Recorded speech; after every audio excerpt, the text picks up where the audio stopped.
This is Special Chronicles, giving respect and a voice to people with special needs. I shudder thinking how the world can be so cruel. Lend my voice to those who can't. It's time we try, it's time we care, it's time we stand.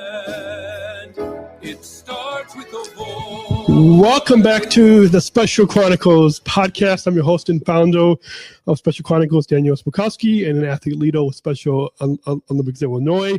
And today, well, not in studio, we are on location at the LaGrange Park Police Department, where we're going to be diving into a fun and meaningful conversation all about community inclusion and the Polar Plunge spirit. And we're joined by two members of the LaGrange Park Police Department, Tim and Nick, who are longtime champions of the law enforcement torch run and proud supporters of Special Olympics Illinois. You'll hear in this episode why the Polar Plunge matters to them, how they engage in the community, and the powerful impact this event has on athletes like myself with intellectual disabilities. For full show notes and to stream more episodes on demand and subscribe to the Special Chronicles podcast, visit specialchronicles.com, where you can listen anytime, anywhere on your favorite podcast apps. Let's get started, and I was going to say take the plunge, which we'll be doing by the time our listeners hear this in a week or two. But let's go ahead and put your virtual hands together as we dive into this plunge into this episode.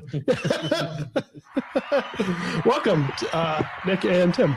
Thanks for having us. Thanks for having us, Daniel. Yes, it's good to have you both on the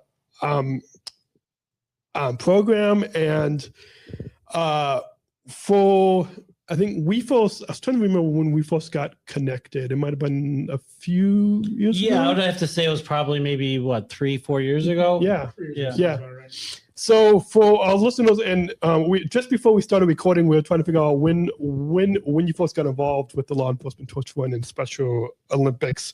So can you give us a little brief overview of when the LaGrange Park Police Department first got involved in the law enforcement torch run and Special Olympics Illinois, and just a little bit of that backstory. Yeah, well, it all started kind of shortly after I got here. So about 2 years after I got hired here at LaGrange Park, I kind of came up with, we should probably get involved in this. My previous department was heavily involved in Special Olympics, and I saw the connection it made with the community and it made with Special Olympic athletes and all the great it does for when you do these fundraising and community connection events.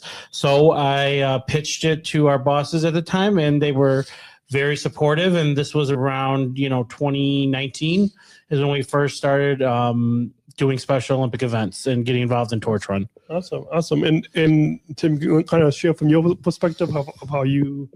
Sure. Did Tim throw you? I mean, did Nick throw you into this, or he dragged me in by my heels? Yeah.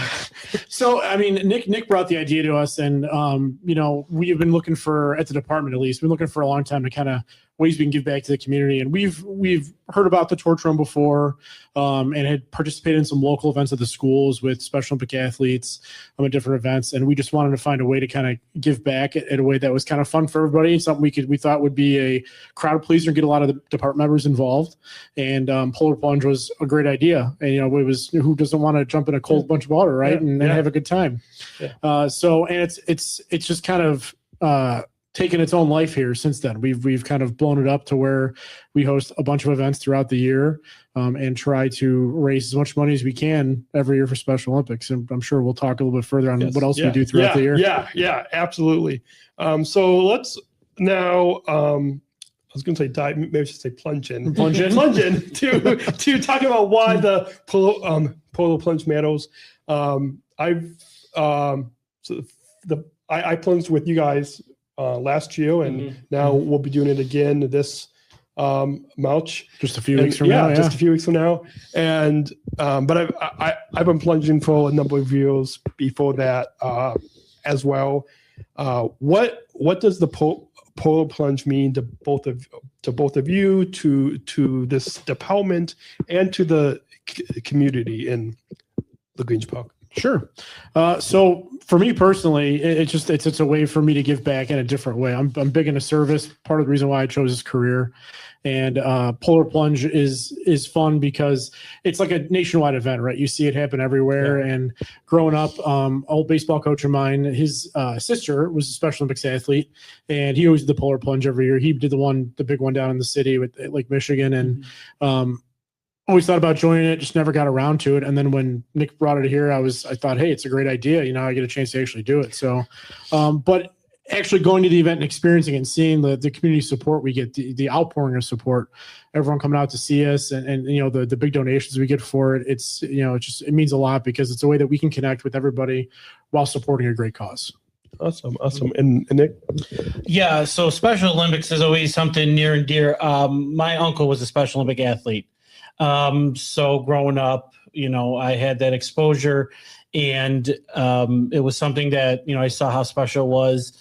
The plunge itself is just not only for our department and the community, but it's a really unique event that you get all these people, you have police officers, you have private companies, you have community members, you have schools that all come, because we usually do it out of Oak Brook in Region C. So it really, you see a full-fledged of different backgrounds and different parts of the community come together for this special thing.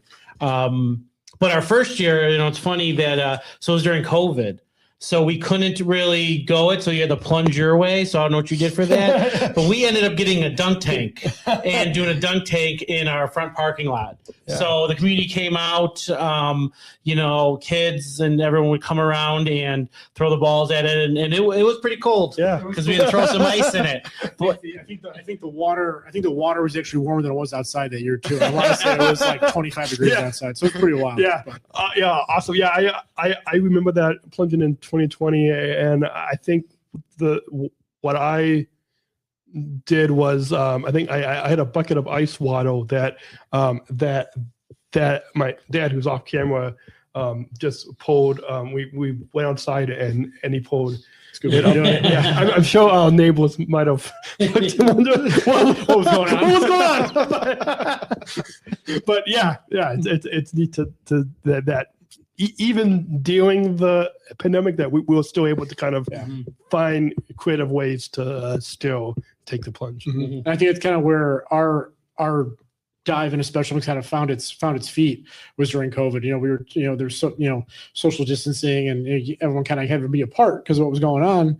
It was a nice way to be able to kind of bring us back together again still and kind of keep with that, our core mission here and our values to, really, provide for the community. And it was a fun way to do it. Yeah. Awesome. And so now let's continue to plunge even further. I know when we actually do the plunge in Oak Brook, I know that there was a little dip that we yes, there is. that we have that. I don't know about you guys, but when we did it last year, I lost my balance a little. So you and me both. It really helps when you lose your balance. I think it really helps you even more to even physically take the plunging and go under. Oh, for sure. Yeah. The dunk tank was a unique experience because it was a little bit of a surprise. And then, if you've ever been to Oprah before, that after that first step, you think you're going to just walk your way in, and then all of a sudden there's nothing beneath you, and it's definitely a shock. Yeah.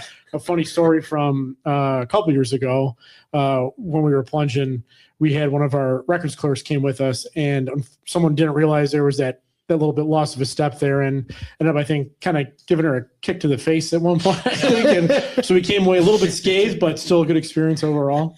Awesome. So for someone who's never done it before, because I'm sure we might have some listeners who have done the Polar Plunge, whether it's locally or across the country, across the globe, how would you describe the Polar? we probably shared a little bit just now, but how would you both describe the Polar Plunge experience, besides the fact that it being cold, but and it probably, since we're doing it in March, it'll probably be a little Hopefully bit, we get a little more. It's 61 degrees outside today. If I can get even just a little bit of that'd be good. Yeah. You know what? I think we've got the first time plunging at Oakbrook, right, at a big event that like the one that Oakbrook hosts. I think really kind of showed me personally how inclusive event it was, how many different aspects of the community it brought together. I mean, you have the torch run's a big part of it. So you have a lot of police departments, but like kind of Nick said, private companies there, the sponsors of the event, different school districts have big teams, and it's cool to see everybody who in different walks of life that you might not see on a regular basis, or maybe not think you ever share something in common with, come together and all do this for one cause. It's very eye-opening. It comes, we sometimes think that we're all in different parts of the world or different parts of our lives and may not be able to communicate with each other, but to see kind of unite everybody in one group, it's pretty fun. Yeah, awesome. Nick? Yeah, it's a great event. The atmosphere is great. Everybody's excited, and the energy is through the roof. So before we did it in Oakbrook, when I was in my previous apartment, we used to go down to Mantino, and I don't know if you've ever plunged down there, but that is like it is a whole atmospheric thing which now Oakbrook is kind of turned into. Over the recent years, Oakbrook has kind of made it more of a whole experience. There's food vendors there, music. Obviously everybody likes to dress up in their costumes to the theme of their team. It's a whole thing where you can meet athletes, speak with other people there, and share experiences of how it all is such a meaningful experience. Awesome. And do you both have a favorite, or maybe I should say a funniest? We'll go with instead of favorite, because I'm sure a lot of people might ask that. But we'll go. Do you have a funniest plunge memory from whether it was last year or in the past? Funniest. Well, I know Tim kind of touched on it when our records clerk, wasn't funny at the time, but looking back, it was even back. It was looking pretty funny. She kind of, I think, someone when they dove in and didn't realize how deep it was, turned back and ended up hit her in the face accidentally. She was all right, but she got a laugh out of it too. But I do actually have a favorite moment. So I was our first or second year doing it. We won the top cop for the most raised by a police department.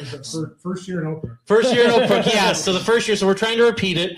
We're at 50% of our goal of 5,000, which we tend to like to go over. And I think last I checked, we were only about $200 short or behind Westchester. Yeah, so we're trying to close the gap here because we want that trophy again. It was a really cool trophy. It's literally a plunger, with a little bear on it, polar bear, and then it says Top Cop. So that really meant a lot to us because it was, it showed that we had a great cast and supporting group around us, not just the members that plunged, but also everybody that gave donations, that came with, that supported us. Family comes. I know my wife and kids come, and other members' wives and kids come. So it's just a great way, and that's one of my favorite moments of just seeing, how it all comes together and, seeing, everybody work together for this great cause. Yeah, awesome.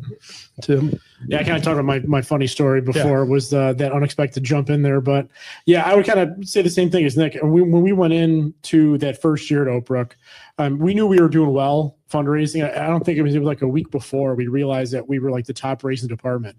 And then it became our mission to win. We were all right, now we're going to win this thing.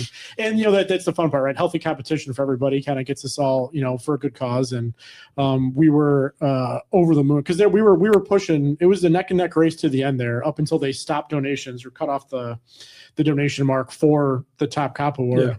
Yeah. And we were people were calling friends, family members, and we hadn't hit up yet. Everyone was like, "Hey, throw me $1 or $2 here, get us over the top." And it was pretty fun because that was our first, kind of big leap into the program, and for us to kind of, succeed was gave us the push to keep going further. Yeah. We saw what we could do. Yeah, awesome. So you described a little bit about the scene at the Polar Plunge. Maybe go a little bit more in detail about what the energy is like on Plunge Day from other officers like yourself, from families, the community that comes out.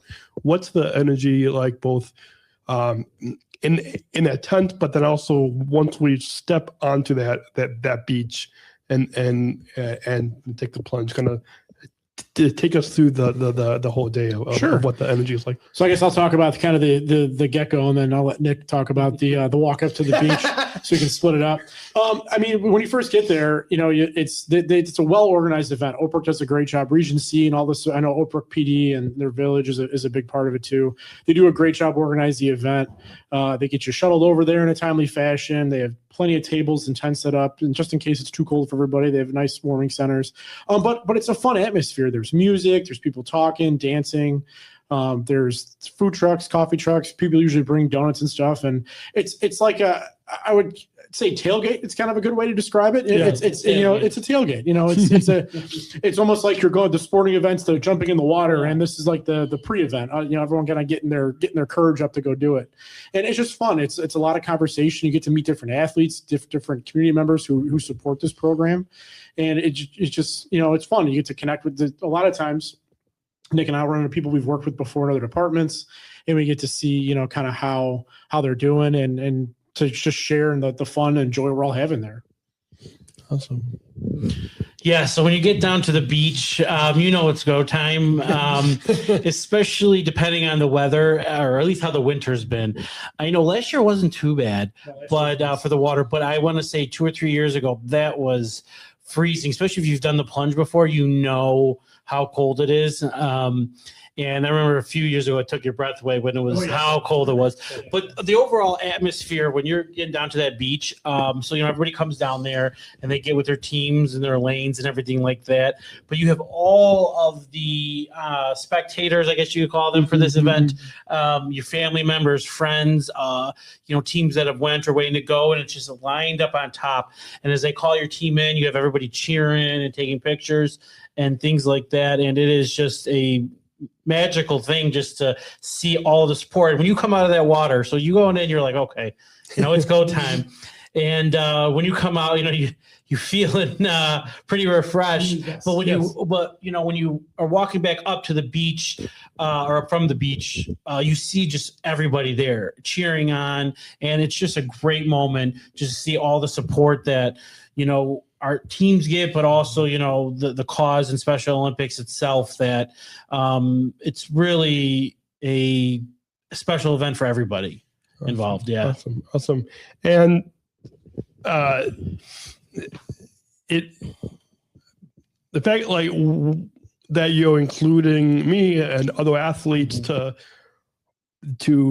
plunge with you might probably be obvious that inclusion is a part of the department, is a part of the community. But how does participating in this Polar Plunge really help to promote inclusion within LaGrange Park? Well, doing this Polar Plunge and meeting other athletes, it really, it could be life-changing. I mean, like I said, my uncle was a Special Olympic athlete, and he had a very big impact on my life growing up. He was big into sports and taught me a lot about sports.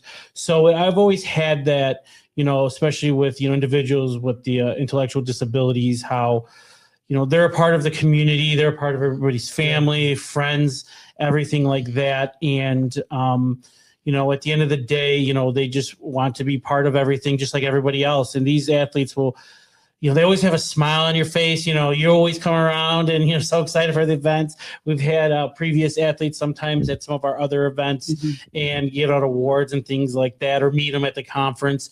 And they always, whenever I meet an athlete, I get excited. It puts a smile to your face. Like, they're excited, you're excited. It's a great thing to include everybody with this. And I think these events and participating in Torch Run really helps promote that. And for especially officers that come in new to joining our events, not everybody has exposure to, Special Olympic athletes. Again, like I was early on, in life, you had exposure.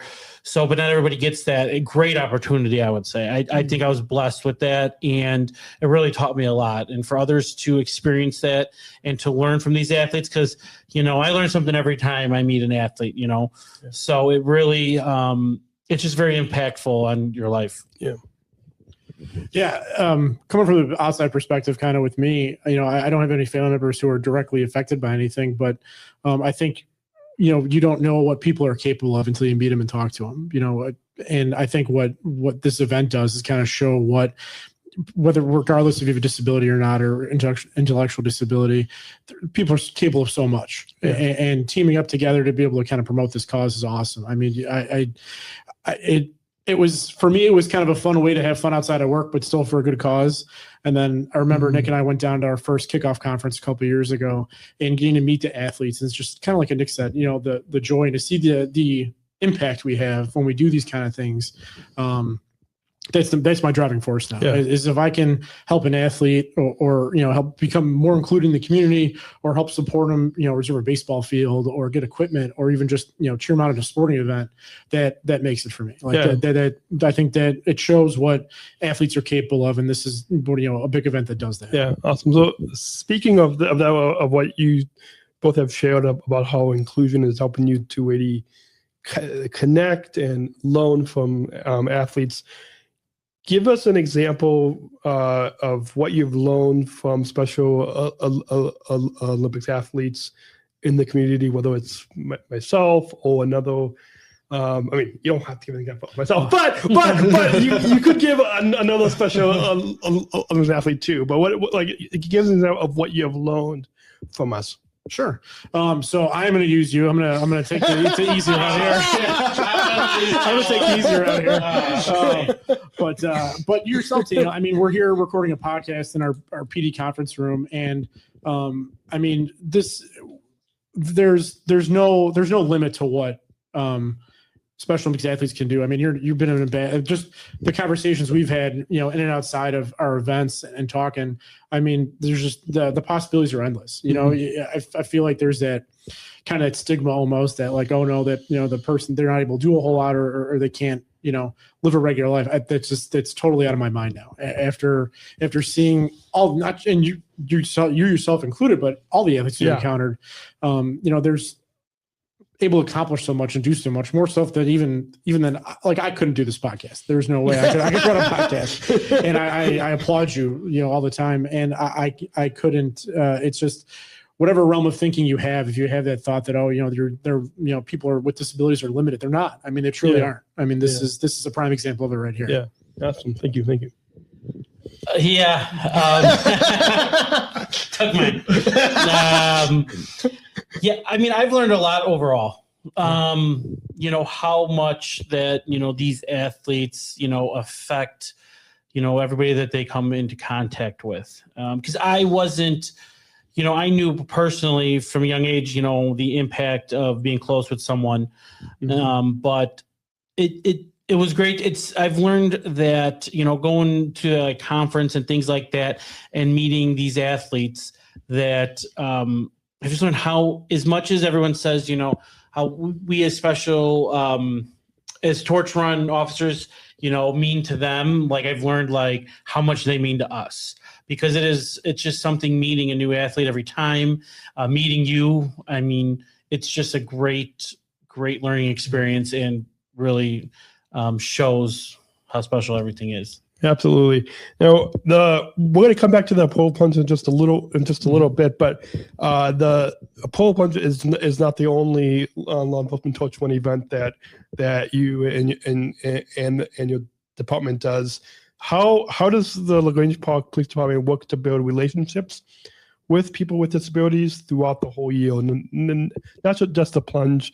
I think one of the first events that we came out to was the Burger Bash, but there was a number of other events that you guys do. So talk a little bit about some of those other law enforcement torch run events. Yeah. So we do about, I'll touch on a few, and then I'll let Tim touch on a few.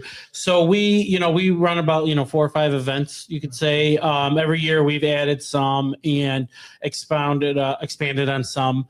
So, we usually started off with the plunge, and then, we go on to a car show that we've recently done in the summer. This will be our third year of doing the car show. So it's a great thing. We have, you've came out to it, and we've had other athletes. They hand out the trophies and are one of our best judges. So we get involved with that. Also, not so much on our fundraising events, but just other ways we get involved with Special Olympic athletes. So every year we have, I've taken part in a basketball game. So with our junior high, our Park Junior High, I don't know if you went there back in the day or not, No. but Park Junior High, one of their basketball teams, I believe, is a sponsored Special Olympic basketball team. And Unified, or was it a unified I basketball? believe it's unified. The Mighty Patriots. Maybe. Yeah. So I think they weren't at one point, but then I think, going through it. So it's called the Heroes versus Heroes game. Awesome. Yeah. So we do a basketball game with them. And so I guess this is the 11th year it has occurred. So this started way before me. Okay. So we play a basketball game against the local heroes, which is first responders from all over the area versus the team. We're 0-11 against them, but it's a great thing because this started 11 years ago that their last game of the season, their team canceled on them. And so they were calling other teams to see if they could play, and they couldn't get anybody. So they reached out, and the first responders in the area put a team together to play them. So every year now, their last home game is we play them. So it's called the Heroes versus Heroes. And it's just a great way to see the kids and Special Olympic athletes kind of just, they love the game. It's just a moment to connect with them. And that's just another way besides our events that we reach out to the athletes. But I'll let Tim talk about more of our events. You just had one during the news on that event. Pictures of Yeah. So it was just recently. It was about 2 weeks ago, I think. It was about 2 weeks ago. Yeah. So it's their last home game every year. And we have a big ceremony and type things like that for the 8th graders because that's their last game there. But, it's been going strong for 11 years, and it's just a way to connect with, Special Olympic athletes, especially since all of them are from usually within the area. Mm-hmm. So they're, within LaGrange Park or LaGrange or Brookfield or stuff or towns that feed into that school. So it's a great way just to connect with athletes early on. Yeah, awesome. So I know, Daniel, you mentioned our Burger Bash. That's one of our big keynote events of the year. That usually takes place in September or October. A business in town, Post 031, sponsors the whole thing for us. They're a great partner with us. We do an event where usually 5 or 6 officers get together, come up with a unique burger recipe, and everyone puts the recipe on the line, right? So everyone cooks their burger. We invite the community to come out. They come in for the entry fees, the donation to Special Olympics, the torch run, and the winner of the Burger Bash gets a wonderful trophy every year. Nick has won it a couple times, although he's been dethroned the last couple of years. 2-time champ. I have never won, so I think there's collusion there, but that's okay. Another event we do is the FOP golf outing. Our FOP Lodge here sponsors our golf outing every August. We do it. Again, 100% of the proceeds we make from that goes to the torch run. It's one of our growing events. We try to get bigger and bigger every year. We started off just doing a 9-hole course. Now we're doing a full 18. We've been hosting it at White Pines in Bensonville the last couple of years. It's slated for August 20th this year. So if any listeners out there want to come hit the links with us, you're more than welcome to come out. It's open to the public. We'll have hopefully some information on that hitting the internet here pretty soon here on our social media pages.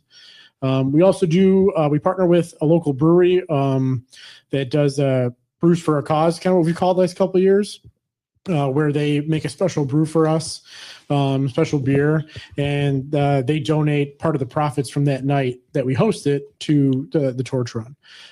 So that's our Burger Bash, our car show, our golf outing, and then the Polar Plunge, and we're working on another one coming up here soon too with the local elementary schools.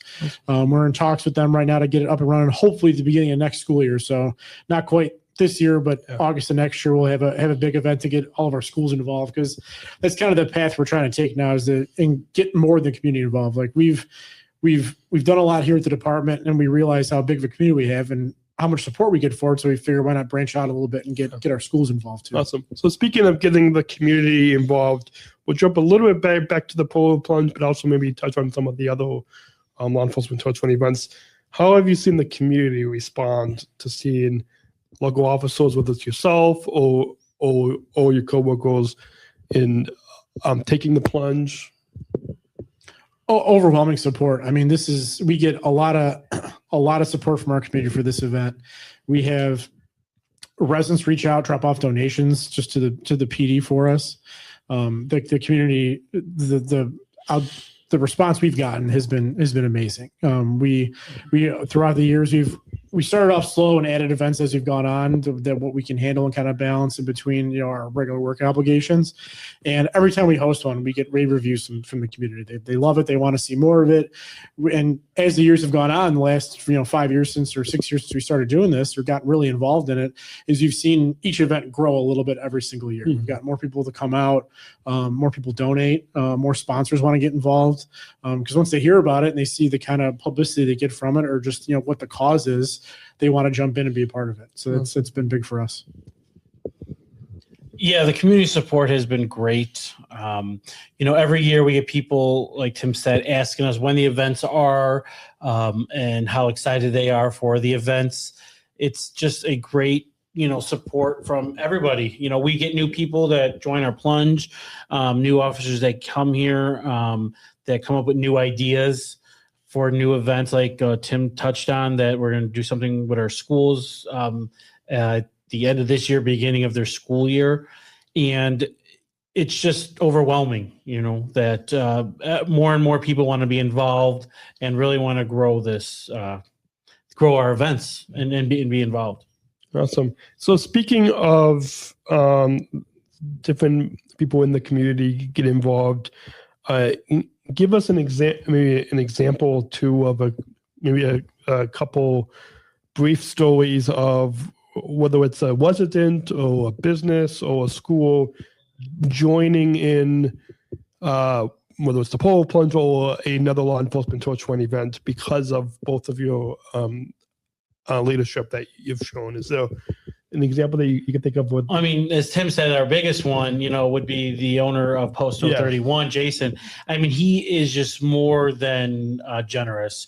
He donates the burgers, the space. He doesn't take any events for that day once we schedule something. He's just great. His cooks are there, help sometimes prepping us stuff and things like that. It's overwhelming, how great he is to the event and the cause and everything like that. I don't know if you have any other. A couple more businesses that have come in, but one of our local hardware store, Ace Hardware, has donated to different events throughout the year.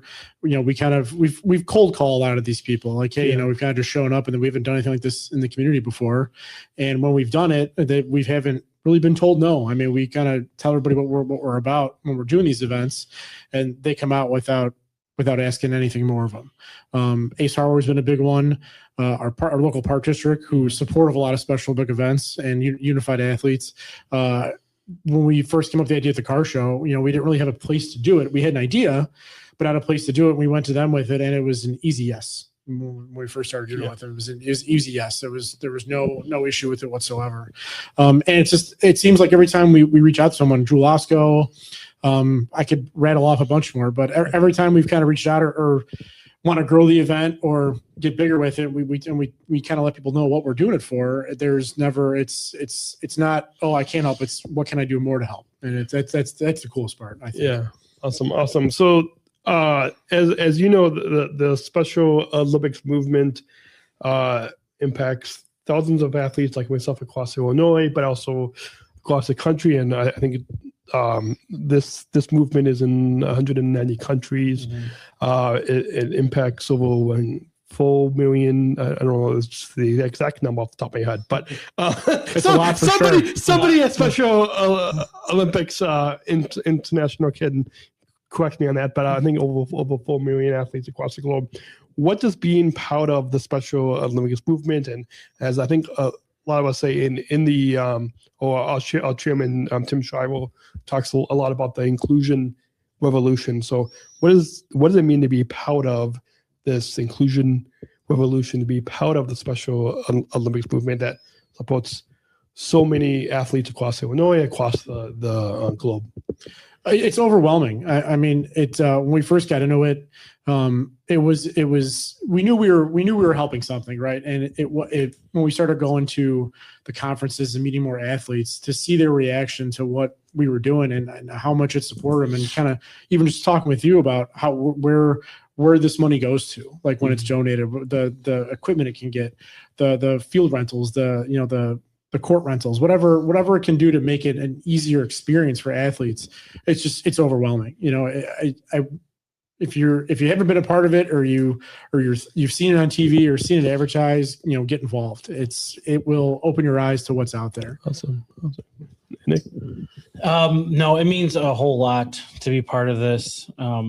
Like I said, growing up with a relative that was a special mix athlete, on the personal level, but then when being involved in it, you get to see how and why it's such a great cause. You see, we were just at the kickoff conference for the torch run in Illinois, and especially being part of, I think we're lucky to be part of Illinois, because I mean, they won again. They were just saying there that raised the most money, and. Yeah. 5 million last year, I think. Yeah, 5 million. I actually want to think it might be just shy under 6. It was like 5.8 or something, or 9. No, and then they had the biggest increase, our net increase that they put up. But just to see how, like Tim said, where the money goes, and not even just with the money aspect of it, but then how, everybody, touches each other's lives. Athletes to officers, and back and forth. Yeah, awesome. So if our listeners want to support our Polar Plunge, just because it's too much, it's too hard to reach all to the computer. Plus, I think the link to the plunge page is kind of long. So, we will, a lot of numbers. So we're gonna instead, wherever you're watching or listening to this podcast, I'll put a link to our plunge page. So if you all want to help and support us as we take the plunge again. But what are your goals for this year's plunge, and then also follow that up with how our listeners can support not only the Polar Plunge, but also because some of our listeners might listen to this in time for the Polar Plunge, but some what I found is a lot of listeners will listen to this on demand anytime throughout the year. So follow that up with how listeners can support the other law enforcement torch run events that you mentioned, whether it's the Spurgash or the car show or the basketball. I know when you guys came out to my basketball game, I think one of my other teammates who also lives in town wants to come out to the Spurgash. Oh, great! But share kind of a little bit about what are your goals for the plunge, and then how can our listeners support the upcoming events? Well, our goal right now is we're at 50% of that, so we got to kick it up for the next 2 weeks.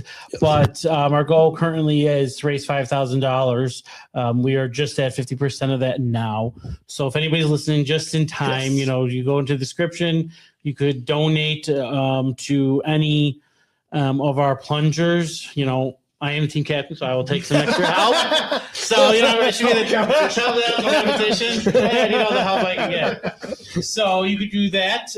But for our other events, I'll let Tim touch on some of our other events, but not even just, coming out and supporting or, donating, which is huge because this money goes to a great cause. But, if somebody ever wants to reach out for certain of our events, we could use volunteers for our car show and other events that if we plan in the future, just to come out and support us and spread the word at the very least. We should put things on our social media if people want to share it. If they want to just come out and be, volunteer, because the car show, that's a pretty big one where, we got to coordinate cars and exits and things like that. So, but I'll let Tim talk about some of the other. Yeah, we're always looking for help, whether it be volunteers, sponsorships, whatever people are willing to do. One thing we do at the police department is we sell Special Olympics torch run merchandise. So Nick's wearing one of the older shirts. It's a good one. But we sell shirts here, and all those profits can go right back to the torch run. If you want to get involved in one of our events, you can reach out to me here at the police department. You can send me an email or just call our number here at 708-352-7711, extension 215. That's my landline number. And I can reach out and I can talk with anybody who wants to join up, but any businesses, any people that want to donate, however you see fit, whether it be time, whether it be money, which is always great because it helps us reach our goal. But we're always looking for help with everything. So Burger Bash should be coming up we haven't solidified the date yet, but that'll be in October. That one, just come out and have a good time. There's an entry fee. It's great food. The officers here do a real good job of cooking some really good burgers. I'm sure you guys can vouch for that. Yes, we can. So our car show, looking for volunteers all the time, just because, like Nick said, it's a big event. It's a lot of people. And every year we've done it, it's gotten bigger. I think the first year we did it, it was like 60 cars. Second we did it was 70 cars. Last year it was really, really hot outside. We still had plenty of people show up, which was awesome. Hoping for better weather and a bigger turnout this year. So even some volunteers, or if you're a business and you want to sponsor us, reach out to me or reach out to Nick. We can make that happen. And just to reiterate, 100% of this stuff goes towards Special Olympics. We don't, the department, the FOP Lodge, we don't keep a dime of this stuff. This goes Just one quick example. We have on our car show a local DJ that comes out and he does the DJ music, for free. He doesn't even want us to plug him that, he's doing this. He just thinks it's a great cause. And also any businesses, not even if it's monetary, but if you have, like products or anything like that, we could use those for raffle prizes. So we have another great business in town. They don't like us or want us to ever plug their name on it, but they make nice trophies for us and banners, and they also give us a bunch of smaller gifts to raffle off. So anything and everything is appreciated. Awesome. And speaking of, you said that that every donation goes to Special Olympics, that you send to the law enforcement torch run. Why is every donation, either whether it's a big donation from like a business or even small, like with like whether it's the Polar Plunge or a lot of the other events, it's small donations from the community? Why is every donation so meaningful for Special Olympics? Yeah, every donation, whether it's money or even time or gifts, like everything goes towards Special Olympics. All the money that is raised, everything gets sent to them. And it's just so meaningful because it just shows the support. It shows that the community cares. It shows that they are part of this great movement, like you said earlier. And it's just great to see everybody come together for this inclusion of everybody. Awesome. Yeah, when it comes to this kind of cause, every dollar is important, right? We're trying to buy equipment for athletes. We're trying to reserve fields. We're trying to reserve hockey rinks. Whatever platform or area they need, they're trying to reserve coaching. But not only that, but correct me if I'm wrong, that they also offer career training and classes and everything like that. And every dollar is spent in a way to help athletes further their careers, further their lives, become more included in the world that we live in, right? Yeah. So employment too. Yeah, absolutely. Like you said, when people are supporting the torch run and supporting Special Olympics, it goes much more than not just the sports programs, but athlete leadership, or the health. I think it's Special Olympics. It's the world's largest health program for people with intellectual disabilities. There's the Unified Champion Schools, which gets into the education work. So there's a lot more programs, and people might think, it's just supporting sports, but there's a lot more. So there's so much more to it, and it's not until we met you, really, Daniel, and then got to meet some more athletes who've gone on the way. some of the conferences where we've had some speakers talk to us about how much more it's involved. Like you said, it's not just sports, it's career training, it's health, it's education. I mean, it's money it's money that's well spent. Yeah. And it's awesome to see it in action too. Yeah, absolutely. So we got a few final closing thoughts here. What's the message that you want to share with other Special Olympics athletes who are listening to the episode today? Sure. Any athletes out there that are listening, I would say that if you have any doubts that you can do it, don't have them. We're here to learn. We're here to learn the sport, or we're here to learn. Work together, I should say, is probably a better way. We're here to work together to get everybody to meet their goals, or to get these new experiences. And if you're hesitant to do it, I would jump in head first. That's kind of how we did it here, getting involved. And I would say to not just Special Olympics athletes, but also people looking to get involved to help the community, this is a great way to do it. It's a wonderful cause. It helps so many people that even you may not, that even we don't realize right now what we're doing to help people. And it's an overwhelming feeling to kind of see it in action, and very proud of the work we've done here. Yeah. One message I always like to say to the athletes is, as much as this impacts your guys' lives, you guys impact our lives. Like, every athlete I've ever met, it just, you could be having a bad day, but you meet a Special Olympic athlete and they put a smile on your face. They're excited to see you.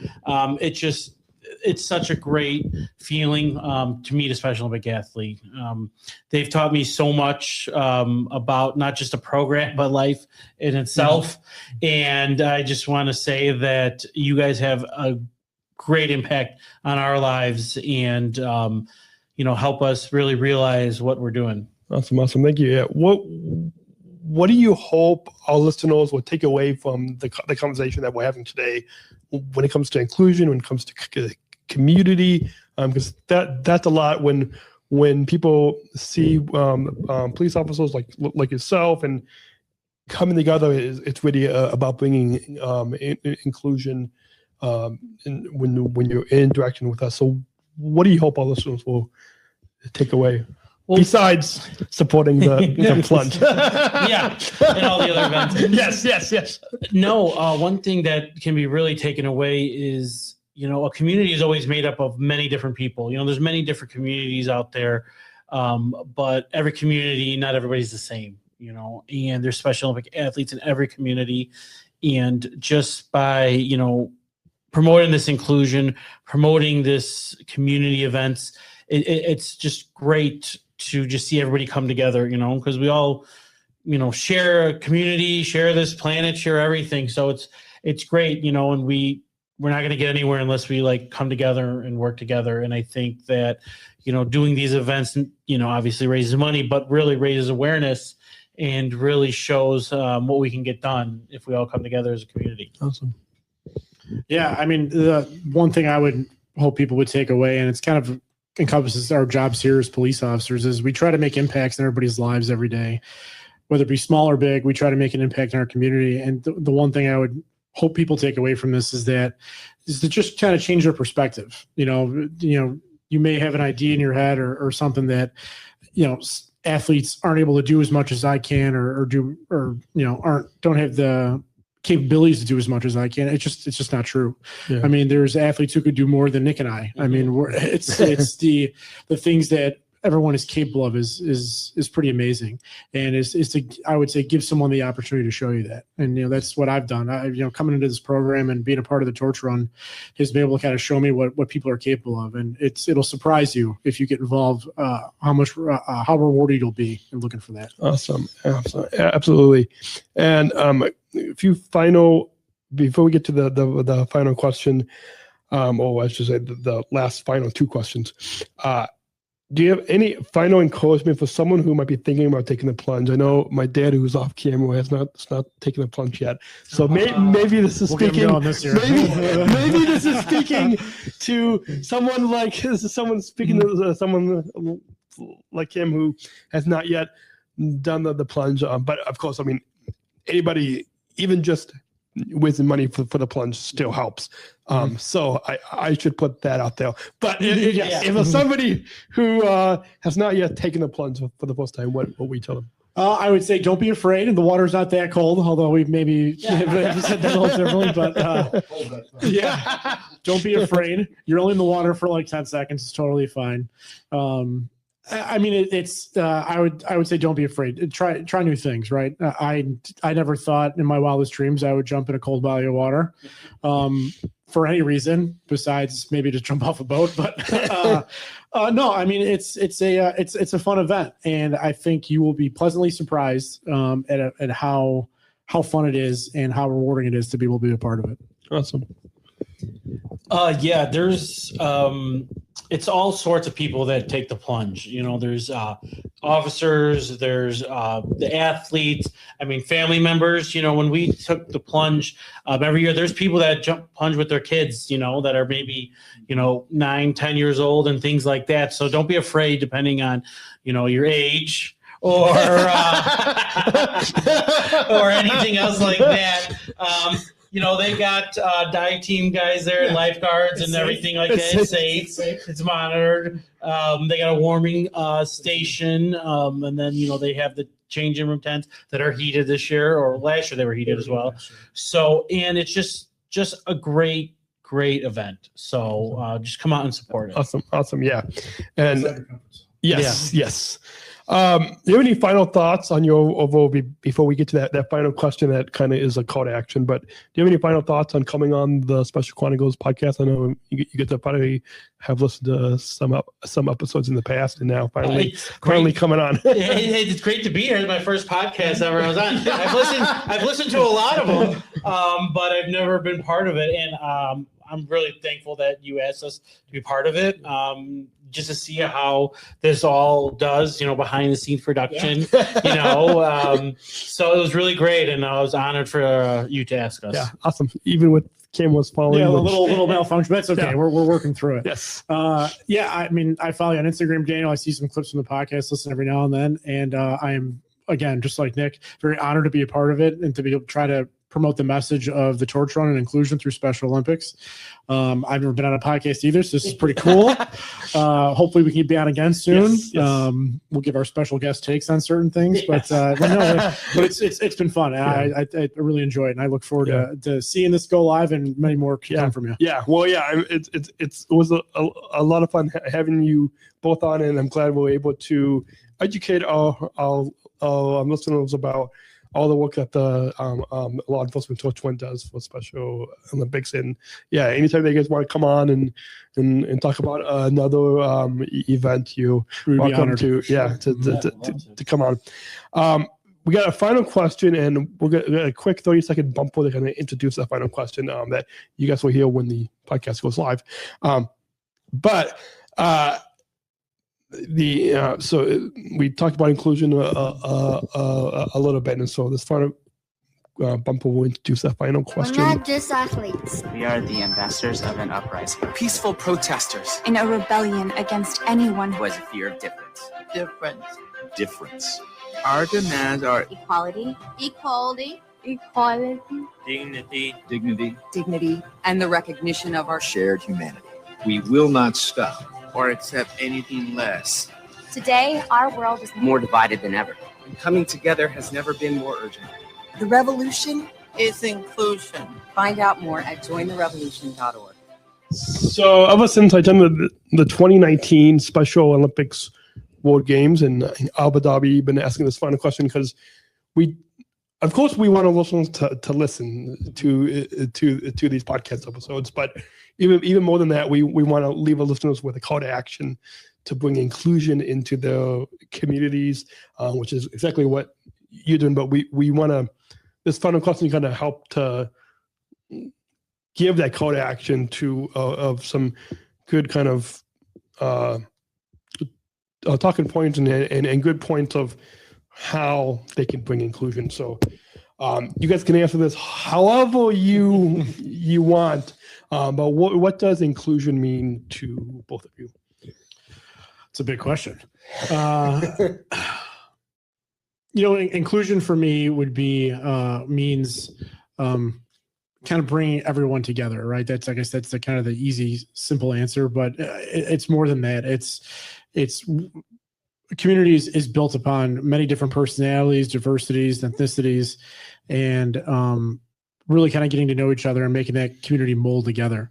I think inclusion is listening to each other, seeing how we all work or operate in our environment, and understanding the limitations or what limitations there aren't, or or kind of change our minds about what someone can do or can't do, and really kind of have an open mind to what people are capable of. And my call to action would be is to go to a Special Olympics athlete event. You're going to be pleasantly surprised about how fun it is. I mean, I've only been to a couple. We were just at your basketball game recently. Yeah. It was a great game. It was a fun atmosphere. I've enjoyed that more than some professional sporting events I've been to. But I mean, seriously, it's a fun time, and I think you see more of the enjoyment of the sport there than you will at some other events. So, awesome. Yeah, that's a very good question. No, when it comes to inclusion, especially when it comes to, not just this, but everything, obviously everybody has differences, but, we all have similarities, and learning how to recognize everybody's differences and to accept them. I mean, there's a whole lot, you can't change. There's only a few things you can control, and that's, your actions and your reactions to others' actions. And it's, as Tim said earlier, sometimes it's good just to, step outside your comfort zone, meet somebody, talk to somebody that you wouldn't normally meet or talk to, and just learn about them, because there's always, no matter how different you think you are from somebody, there's always a bunch of similarities. We're all, humans, and we all have the same, basics, but, and we differ on some levels, but at the end of the day, it's just getting to know somebody, because you'd be surprised. I know from this job and just life experiences, there's plenty of people that, you come across in this job that from different walks of life that, you learn that there's similarities, you learn, that we're all in it together. You have a lot more common with people than you realize. Yes, you do. And I think the first step to that is, for a special call to action, is just step outside your comfort zone. Go to a Special Olympic event, talk to somebody that, just a hi, just to, connect with another person. Because, in this age of, even though we are more connected nowadays with technology, sometimes we're less connected. So, just talk to somebody as a first step, or go to one of these events just to step outside your comfort zone. Absolutely. Well, that's both perfect ways to leave our listeners on. That's it for this episode of the Special Chronicles Podcast. A huge thank you to Nick and to Tim for coming on. We've been recording, I wasn't going to say live, but we're not really live. It's recorded. So we recorded on location. On location at the LaGrange Park Police Department. Thank you both for sharing your stories, your passion, and your commitment to inclusion through the Polar Plunge, but even more than that, through the law enforcement torch run, bettering Special Olympics. If this conversation has inspired you, you can consider supporting our team. The link will be in the description below, wherever you are listening to this. Yes, if you're watching this, it'll be in the YouTube description. Consider taking a plunge yourself. Come out to another law enforcement, to another Torch One event that you both are doing. I think I forgot to ask, how can listeners find out about the upcoming Torch One events? So on our social media page, on Village of LaGrange Park Facebook page. The Village of LaGrange Park Facebook page, our Instagram. We have a Village of LaGrange Park Facebook page. We have a LaGrange Park FOP Facebook page. So LaGrange Park FOP. Yes, I'm the behind the scenes guy. So Village of LaGrange Park Facebook. We have a LaGrange Park FOP Facebook page, as well as an Instagram, and I think we even have a Twitter, or X, whatever it's called now. But you can also, if you subscribe to the public safety briefs or the Village newsletters through LaGrange Park, you can find that. Right. And I think we are also featured on the Special Olympics Illinois website, on the calendar of events. Burger Bash. We've been featured on there before. So awesome. Find us in the we also check the local paper too. We have a couple of reporters that keep tabs on us, so we do special events. Awesome. So go Google us, you'll find us. Yes. Daniel does a great job of plugging us. Yes. Yeah. Follow him. I know I speak for Nick as well. Thank you, Daniel, for being a part of our program here. You have opened up so many doors for us to be able to kind of get our message out there. And this is just a treat. I mean, this is an honor. This is an honor to be a part of. It's everything that you and the other officers do to support us. Anything that any of us athletes can do to give back to also support you really means a lot. We appreciate it. So for full show notes to stream more episodes on demand, because it's not live, it's on demand. Yeah, on demand. That's what podcasts. On demand. I think so. Yeah, you can subscribe to the Special Chronicles podcast at specialchronicles.com. Or find us wherever you listen to podcasts. I'm sure there's probably something else that young kids are supposed to say, but I don't know. We'll leave that to what the kids say. Anyways, thanks all for listening. Until next time, we'll see you on the plunge. See you at the plunge. And until then, choose to include. See you next week. Thank you for listening to this episode of the Special Chronicles Podcast. Our podcast was produced by Daniel Smrokowski on the Special Chronicles Network. Follow Special Chronicles on Instagram, Facebook, Twitter, LinkedIn, and YouTube. Subscribe, rate, and review Special Chronicles on Apple Podcasts, Spotify, or wherever you listen to podcasts. Our website, specialchronicles.com, where you can stream our archives of over 500 episodes for absolutely for free. Also, there's a list of our favorites original series, award-winning columns, and blogs. And sign up for our newsletter to receive exclusive bonus content delivered to your inbox. Again, specialchronicles.com. Special Chronicles is hosted by Podbean Podcast Hosting. Our live streams are powered by StreamYard. Thanks as always to our business manager, Adam Smrokowski, who always encourages us to never give up. I'm Daniel Smrokowski, back next week with more stories. And that's what helps other people. Giving respect. And to listen to Daniel, a lot of people with special. He's a popular guy. I don't know about that. Because he was a spokesperson for international, a lot of athletes get to know him. So they know that. But what they want to hear now is in everyday life. How are you guys impacted by Special Olympics? Why are you guys even involved? All the things that Daniel's asking. That's what makes ours successful. How many viewers do we have every month now? I forgot. What was the last number we looked? 8,000. Was it 18,000 average? Yeah, I think it was over 18,000. Wow, that's a big one. Yeah, I'll check it. Now that's global. So it's that's a lot of people. Yeah, it's more than in this. But it started with, I think, only 50 in the first year, 17 years ago. That's I'm proud of.